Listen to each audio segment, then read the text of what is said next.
Good morning everyone, welcome back to my channel. আশা করি তোমরা সবাই খুব ভালো আছো আর সুস্থ আছো।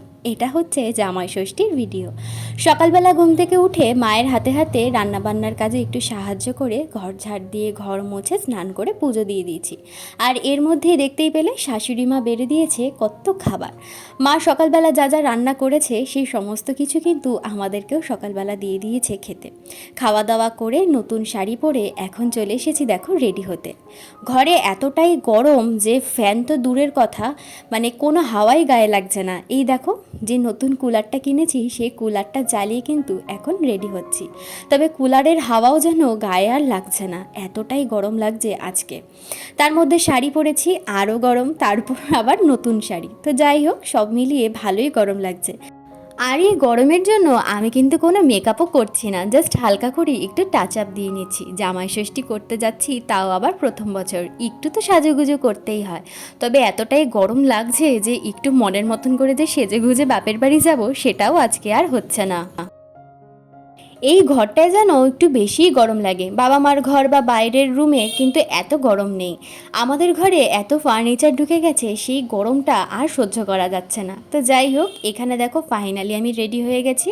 তো ফাইনাল লুকটা শেয়ার করতে আমি একদম ভুলে গেছি, কারণ এতটাই গরম ছিল, তাড়াহুড়োর মধ্যে বেরিয়ে পড়েছি। তো জাস্ট একটুখানি চুলটা বেঁধে টিপটা পরে নিয়েছি, বা এটাই আমার লুক ছিল। আর এখানে দেখো মিস্টার চক্রবর্তী সকালবেলা গেছিলো বাজার করতে, কারণ আজকে দিদিরাও আসবে জামাই ষষ্ঠী করতে। মাছ মাংস নিয়ে আসলো, মাছটা মা নিয়ে এসেছে, মাংসটা ও নিয়ে আসলো, আর সেই সময় করে নিয়ে এসছে ফলের বাজার। প্রথম জামাই ষষ্ঠী করতে যাবে, আম জাম কাঁঠাল লিচু ছাড়া কি আর জামাই ষষ্ঠী হয়? তাই ব্যাগ ভর্তি করে শ্বশুরবাড়ির জন্য নিয়ে এসেছে কাঁঠাল, লিচু, তালের শাঁস, কালো জাম, এইগুলো। আর এখন ও রেডি হয়ে গেছে, দেখতেই পাচ্ছ পাঞ্জাবি পরে নিয়েছে। এই পাঞ্জাবিটা আমাদের দুজনেরই ভীষণ পছন্দের। আর এখানে মাও হাতে হাতে ওকে এগিয়ে দিচ্ছে ফলের ব্যাগ আর প্লাস্টিকগুলো। মাও কিন্তু আজকে ভীষণ খুশি, এই প্রথমবার 2 বছর বিয়ের হতে যায়, এই প্রথমবার যাচ্ছি আমরা জামাই ষষ্ঠী করতে। আর মা পেছন থেকে বলছিল এরকমভাবেই যেন প্রত্যেক বছর তোরা দুজন ষষ্ঠীটা করতে পারিস। আর এখানে রেডি হয়ে এখন চলে যাচ্ছি ছর্দির বাড়িতে, কারণ আমার গোপাল সোনা আছে এখন ছর্দির বাড়িতে। সেই ছর্দির বাড়িতে যে অনুষ্ঠানটা হয়েছিল, সেই অনুষ্ঠানের ভিডিওটা না তোমাদের সাথে শেয়ার করতে পারিনি। রেডি আছে একদম ভিডিও, তবে একটু আগে পরে হয়ে যাবে, ওই ভিডিওটাও তোমাদের সাথে শেয়ার করব। তো সেই দিন থেকে ছর্দির বাড়িতে কিন্তু আমার গোপুসোনা রয়েছে। আর আজকে মা ওকেও নিমন্ত্রণ করেছে আমাদের দুজনের সাথে সাথে। তাই ছর্দিকে সকালবেলা ফোন করে বলেছিলাম যে আমি রেডি হয়ে গোপুসোনাকে নিতে আসছি। তো ছর্দি বলল তুই একটু দেরি করে আয়, কারণ আমিও গোপার জন্য একটা নতুন জামা কিনেছি, একটু সুন্দর করে সাজিয়ে গুছিয়ে পুজো দেবো ঠিক করেছি। তাই আমরা দুজনে রেডি হয়ে সেজে গুজে তারপরেই আসলাম ছর্দির বাড়িতে গোপাল নিতে। আর এখানে দেখো ছর্দির গোপালের জন্য আমি নিয়ে এসেছি একটা নতুন ষষ্ঠীর জামা।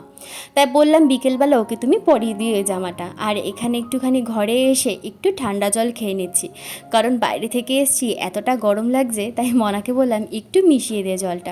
আর দিদির বাড়িতে ঢুকতে ঢুকতেই দিদি দরজার সামনে থেকে বলছে তোরা কি আমার বাড়িতে জামাই ষষ্ঠী করতে এলি নাকি?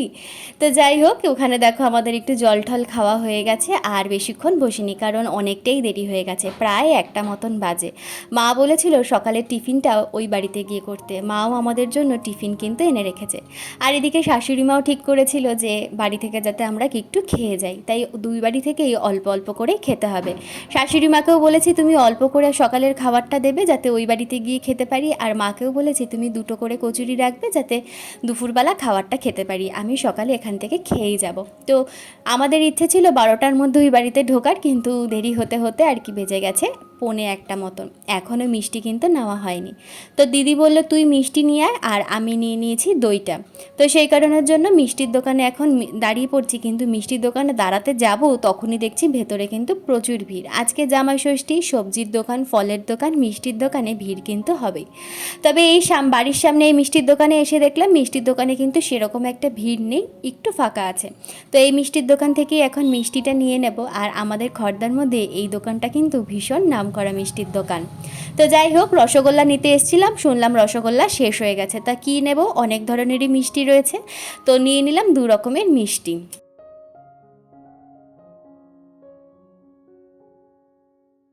আর নিয়ে নিলাম একটা কোল্ড ড্রিঙ্কসের বোতল, প্যাম্পুর জন্য একটা ছোট্ট ফ্রুটির প্যাকেট, আর এই যে আমাদের মিষ্টি কিন্তু দিয়ে দিয়েছে। মিষ্টিটা নিয়ে এখন চলে যাচ্ছে জামাই রাজা জামাই ষষ্ঠী করতে। আর দেখো গাড়ির সব দিকেই কিন্তু ফল আর মিষ্টি ঝোলানো। আর এই যে কাঁঠালের ব্যাগটা রয়েছে, এই কাঁঠালের ব্যাগের মধ্যে কোল্ড ড্রিঙ্কসের বোতলটা ঢুকিয়ে দিলাম।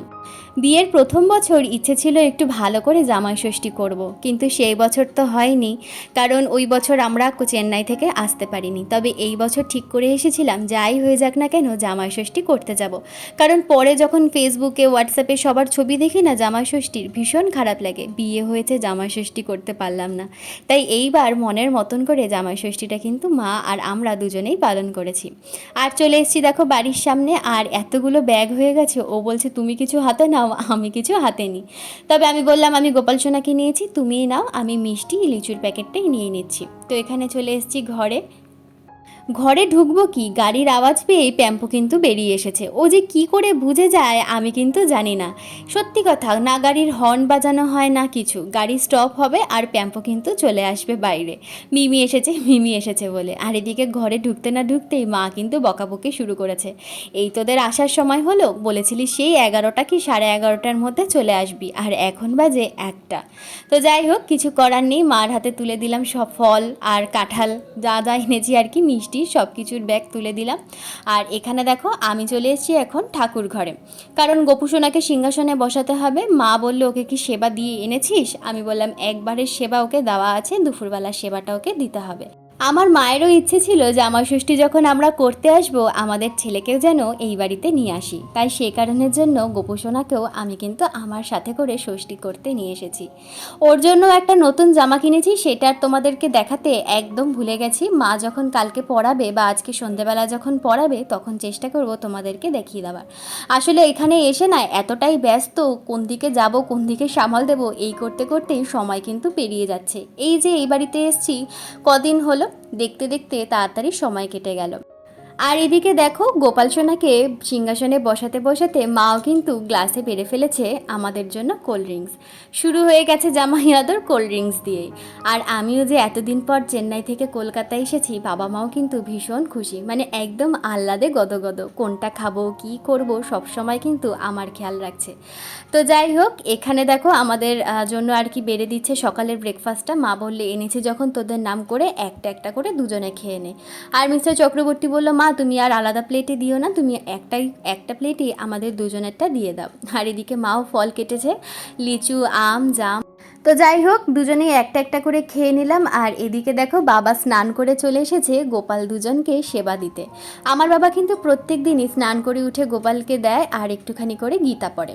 আর এদিকে মায়ের রান্না আজকে অনেকটাই দেরি হয়ে গেছে, অনেকটাই দেরি করে রান্নাটা বসিয়েছে, বললো আজকে মটনটাই শুধু বাকি আছে।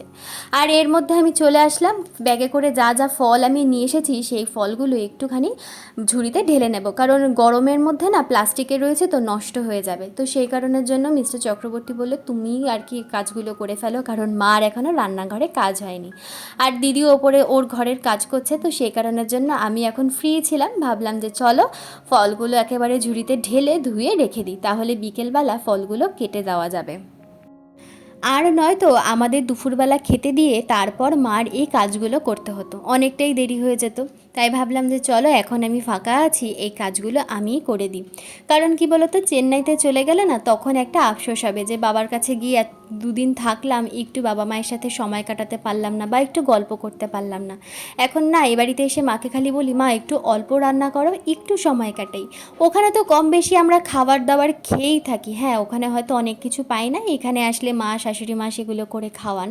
তো ঠিক আছে, তবে কি বলো তো, ওইখানে চলে গেলে একদম আমরা দুটো না এক দুজন আর কি একা হয়ে যাই, তখন বাড়ির লোকজনদের ভীষণ মিস করি।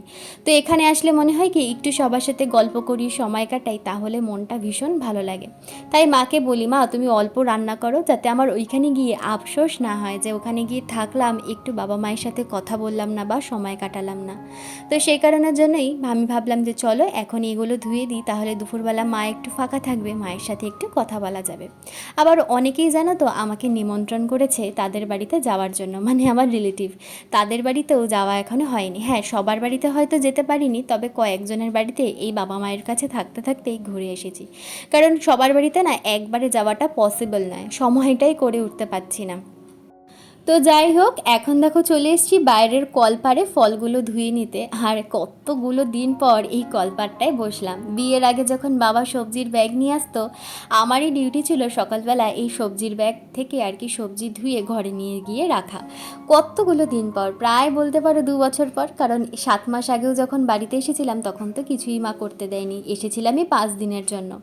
তো যাই হোক, আর এতগুলো দিন পর বসেছি না, কীরকম একটা অদ্ভুত টাইপের লাগছে।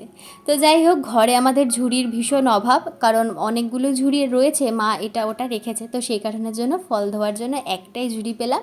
তো জামের উপরে আমি রেখেছি, জানি জামগুলো চাপা পড়ে যাচ্ছে, তবে ঘরে গিয়েই সাথে সাথে জামগুলো ওপর থেকে তালের সাহায্যে আর আমগুলো সরিয়ে ফেলবো। আর আমগুলো ধোয়ার জন্য আমি বালতিটা নিয়ে নিলাম, কারণ আমগুলো একটু ভালো করে ডলে ডলে ধুতে হবে, কারণ একটু নোংরা লেগে রয়েছে। আর এই জামাই ষষ্ঠী নিয়ে না আমাদের কত প্ল্যান ছিল জানো তো, একটু ফটো ফটো তুলবো, কিছুই করতে পারলাম না, এত গরম পড়েছে। এসেই সবার প্রথমে শাড়ি আমি খুলে ফেললাম, আর খুলে ফেললো পাঞ্জাবি। তারপর দুজনের মনে পড়লো, আরে আমরা তো জামাই ষষ্ঠী করতে এসেছি, একটু ফটোই তো তুললাম না, একটু আপলোডও করতে পারলাম না, কি করা যাবে আর। কারণ আগের বছর আসতে পারিনি, তখন না মনটা ভীষণ খারাপ ছিল আমার মায়েরও আর মিস্টার চক্রবর্তীরও। সবাই বিয়ের পর প্রথম জামাই ষষ্ঠী করে, একটা আলাদাই লেভেলের ভালো লাগা আর কি থাকে। তো সেখানে দাঁড়িয়ে হয়নি যখন, না ভীষণ খারাপ লাগছিল। তো মা জামাই ষষ্ঠীর জন্য নতুন জামা কাপড় পাঠিয়েছিল, তো ওটা পরেই আমরা এদিক ওদিক একটুখানি বেরিয়েছিলাম। আর এখন দেখো নিয়ে চলে এসেছি কাঁঠালটা। বাবা তো কাঁঠাল খেতে ভীষণ ভালোবাসতো, সেই কারণের জন্যই বাবার জন্য কাঁঠাল আনা। তারপর বাড়িতে এসে শুনলাম বাবা এখন সেরকম একটা কিন্তু কাঁঠাল খায় না। তো যাই হোক, মা বললেন নিয়ে যখন চলে এসেছিস কাঁঠালটা ঠিকই খাওয়া হয়ে যাবে। তো কাঁঠালটাও ধুয়ে আমি এখানে রেখে দিলাম। আর ওদিকে কিন্তু মার রান্নাবান্না হয়ে গেছে, স্নান টান করে চলে এসেছে ঘরে। তা দিদি এখনও ওপর থেকে নামেনি, কারণ দিদির কাজ এখনও হয়নি। ও সকালবেলা মায়ের হাতে হাতে রান্নাবান্না করে তারপর উপরে গেছে ওর ঘরের কাজগুলো করতে। তো আমার তো এখন ফ্রি রয়েছে, তো আমি ভাবলাম যে চলো ফলগুলো ধোয়া যখন হয়ে গেছে, আশীর্বাদ করবে মা 2 জামাইকে 2 মেয়েকে, তো মিষ্টি লাগবে, তো একটুখানি মিষ্টিটা গুছিয়ে ফেলি। তো সেই কারণের জন্য 2 রকমের মিষ্টি এনেছি, তোমাদেরকে বললামই। তো 2 রকমের মিষ্টি আমি কিন্তু গুছিয়ে ফেলেছি।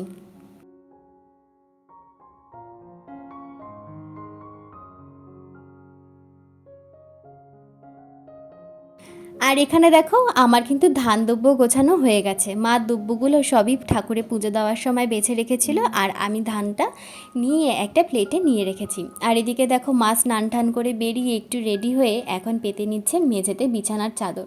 কারণ আমাদের এই ঘরেই না সব আশীর্বাদ বলো জন্মদিনের যাই হোক না কেন এই ঘরেই হয়। তো সেই কারণের জন্য মা বললো এইখানেই হবে, প্রত্যেকবার যখন এইখানেই সব কিছু হয় তো এই ঘরেই আমি করব।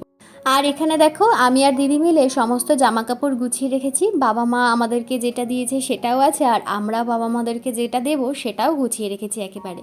এই দেখো মায়ের জন্য কিনেছি এই শাড়িটা, আর বাবার জন্য কিনেছি এই জামাটা। আর প্যাম্পুর জামাটা তো তোমাদেরকে একদম প্রথম দিনই দেখিয়ে দিয়েছিলাম, অনলাইন থেকে নিয়েছিলাম, তাই একবার পরিয়ে ওকে গায়ে দিয়ে দেখিয়ে নিয়েছিলাম। তারপর বাড়িতে নিয়ে গেছি শাশুড়ি মা শ্বশুরকে সবাইকে দেখিয়ে আজকে কিন্তু জামাটা নিয়ে এসেছি আমিও বাবা মায়ের জামা কাপড়ের সাথে। আর বাবা মাও আমাদেরকে টাকা দিয়ে দিয়েছিল যে তোরা তোদের পছন্দ মতন কিনে নিস। দিদিরটা অনেক দিন আগেই কেনা হয়ে গেছে, আর আমি গতকালকে বেরিয়ে কিনে নিয়েছি। তবে গতকালকে আমার শরীর এতটাই খারাপ ছিল যে আমি ভিডিও কিন্তু করতেই পারিনি। তবে আজকে এই ভিডিও শেষে দেখিয়ে দেবো আমরা বাবা মা যা দিয়েছে সেটা দিয়ে কী কী জামা কাপড় কিনেছি। তো যাই হোক, এখানে আশীর্বাদের পর্ব শুরু হয়ে গেছে। আর এটা বলতে পারো আমার মায়ের অনেক দিনের একটা ইচ্ছে পূরণ হলো, কারণ আমার মায়ের ইচ্ছে ছিল যে 2 জামাইকে পাশাপাশি বসিয়ে এরকমভাবে আশীর্বাদ করে জামাই ষষ্ঠী করবে। তো আগের বছর যখন হয়নি না, মা কিন্তু খুব কষ্টে কেঁদে ফেলেছিল সকালবেলা আমাকে ফোন করে। তো মাকে আমি বলেছিলাম, আর ও মাকে বলেছিল মা সামনের বছর চেষ্টা করব অবশ্যই জামাই ষষ্ঠীটা পালন করার। তো যাই হোক, আর ও যে আমার মায়ের এই ইচ্ছেটার দাম দিয়েছে এটার জন্য আমি ভীষণ ভীষণ খুশি হয়েছি। তো এটাই তো চাই না, আমিও যেমন ওর বাবা মায়ের ইচ্ছে অনিচ্ছেগুলো বুঝতে পারবো, ওরও তো সেরকম আমার বাবা মায়ের ইচ্ছে অনিচ্ছেগুলোকে বুঝতে হবে। তো যাই হোক, আর এখানে দেখো বাবাও চলে এসছে এখন আশীর্বাদ করতে। আর আমরা কিন্তু যাই হোক না কেন প্যাম্পুকে মাঝখানে বসিয়ে দিই, কারণ এই জিনিসগুলো ও ভীষণ এনজয় করে। ওর মাথায় ধান দুব্বো দেওয়া, উলু উলু শঙ্খ বাজানো, এগুলো ভীষণ ও পছন্দ করে। আর এখানে দেখো মায়ের শাড়িটা তো ও দিয়ে দিল, আর এখন বাবার জামাটাও এখন বাবাকে দিয়ে দিল। আর এখন আমি বসে পড়েছি ব্যাম্পুকে আশীর্বাদ করতে, কারণ আমিও ওকে ওর জন্য যেটা এনেছি আশীর্বাদ করেই ওকে দেবো। আর ও ভীষণ খুশি হয়। আর এখানে দেখো কি সুন্দর আমাকে বললো থ্যাংক ইউ মিমি। তবে ওর ভাত খাওয়া হয়ে গেছে, ওকে আর বেশি মিষ্টি দিলাম না। তবে ওই চাইলো একটুখানি মিষ্টি আমাকে দাও, একটু মিষ্টি আমি খাবো, কারণ সবাইকে যে দেখেছি মিষ্টি মুখ করানো হচ্ছে, তাই ওরও ইচ্ছে ও মিষ্টি খাবে। আর আসার পর থেকে তো আমার কোল বলো আমার পেছন বলো কোনোটাই ও ছাড়তে চায় না। ফোনে ভিডিও কলে কিন্তু সেরকম একটা কথাও বলতে চায় না, তবে সামনাসামনি পেলে ও কিন্তু আমাকে আর ছাড়তে চায় না। মানে কি বলবো, একদমই মানে আমার পেছন পেছন ও সব সময় থাকবে। আমি যা করব, আমি খাইয়ে দেবো, আমি স্নান করিয়ে দেবো, সব কিছু আমার কাছেই করতে চায়। তো যাই হোক, এখানেও ওর মাকেও একটুখানি আশীর্বাদ করবে, আমাকেও একটু আশীর্বাদ করবে, সেই জন্য দেখো দান দ্রব্য তুলছে। ও কিন্তু অনেক ছোটোবেলা থেকেই এই ব্যাপারগুলো বুঝতে পারে যে আশীর্বাদ করতে হয় দান দ্রব্য দিয়ে, তখন শঙ্খ বাজাতে হয়, প্রদীপ জ্বালাতে হয়, এগুলো সবটাই কিন্তু বোঝে। আর এখানে দেখো মা মিষ্টি খাওয়াচ্ছে, ও আমাকে মিষ্টি খাওয়াবে। তো আমি বললাম আমি মিষ্টি খেয়ে নিয়েছি, তুমি তোমার মাকে খাইয়ে দাও। তো তারপরে আবার রেখে দিয়েছে, আমি বললাম ঠিক আছে তাহলে তুমি গ্লাসে করে জলটা খাইয়ে দাও। তো মা বললো আমি আর তোদেরকে কোনো উপহার দেবো না, বাবা আশীর্বাদ করে তারপরে তোদেরকে উপহারগুলো দিয়ে দেবে। তো বাবা মায়ের কাছে কালকে কেনাকাটা করে দিয়ে গেছিলাম, আমরা নিয়ে যাইনি। কালকে আমি ওই বাড়িতে চলে গেছিলাম, কারণ জামাই ষষ্ঠী করতে আসবো এটাই ভালো লাগে। ওই বাড়িতে থেকে জামাই ষষ্ঠী না ভালো লাগে না করতে, তাও আবার প্রথম বছর। তো সেই কারণের জন্য কালকে বাড়িতে যাওয়ার আগে বাবা মার কাছে এই জামা কাপড়গুলো দিয়ে গেছিলাম। আমি নিয়েছি একটা জিন্স আর টপ, আর ও নিয়েছে একটা জিন্স আর শার্ট, সেটা তোমাদেরকে পরেই দেখিয়ে দিচ্ছি।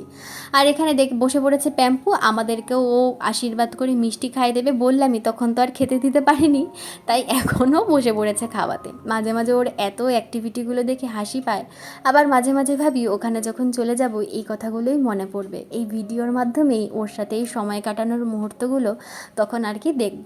তো ও এই চেন্নাইতে যখন চলে যাব না, এই বিষয়গুলো যখন মনে পড়বে ভীষণ কষ্ট লাগবে। তো যাই হোক, কিছু তো করার নেই। আর আমি চেন্নাই থেকেই নিজেকে শক্ত করে এসেছি যে এইবার যাবার সময় আমি কোনো রকমই কান্নাকাটি করব না। তবে কি বলো তো, মনটা না খারাপ হয়েই যায়। তো যাই হোক, আর এই সব বিষয় নিয়ে কথা বলবো না, কারণ কথা বলতে গেলেই মনটা খারাপ হয়ে যাবে। আর এখানে দেখো মা কিন্তু খাওয়ার দাওয়ার বেড়ে দিয়েছে, তবে দুই জামাইয়ের পছন্দ মতনই জিজ্ঞাসা করে রান্না বান্না করা হয়েছে। আজকে রান্না হয়েছে 5 রকমের ভাজা, কচু বাটা, ডাল, পটল চিংড়ি, খাসির মাংস, চাটনি আর দই মিষ্টি। আর ফলটাও মা দিয়েছিল সাজিয়ে। তো ফল ওরা বললো এখন খাবো না, আগে খাওয়া দাওয়া করে নিই তারপর কিন্তু ফলটা খাবো। তো যাই হোক, এখানে দুই জামাই বসে পড়েছে খেতে। আর দিদি তো পেছন থেকে মাকে বলেই যাচ্ছে যে তোমার ইচ্ছে ছিল দুই জামাই পাশাপাশি বসে খাবে আর তুমি পাখা দিয়ে হাওয়া করবে, কারণ আমাদের না নিয়মটা নেই। মানে অনেকেরই নিয়ম থাকে না জামাই ষষ্ঠীর জন্য, যে পাখা দিয়ে হাওয়া করে, কুলো ঠুলো থাকে, আরও অনেক কিছু। তো সেই কারণের জন্য আমাদের নিয়ম নেই, তবে আমার দিদির ইচ্ছে ছিল মাকে এরকমভাবে একটুখানি হাওয়া করাবেই। তো যাই হোক, সেটা তো হয়ে গেছে, জামাইদের খাওয়া হয়ে গেছে। আর এখন দেখো আমরা 3জন বসে পড়েছি খেতে। তো আজকের দিনটা ভীষণ ভালোভাবে কাটালাম। আর আজকের ভিডিওটা তোমাদের কীরকম লাগলো অবশ্যই কিন্তু আমাকে কমেন্ট করে জানিও। আর আরেকটু বেশি ভালো লাগলে অবশ্যই চ্যানেলটা সাবস্ক্রাইব করে দিয়ে পাশে থেকো, আর একটা লাইক দিয়ে দিও। তাহলে চলো আজকের জন্য এখানেই শেষ করলাম, টাটা, সবাই ভালো থেকো।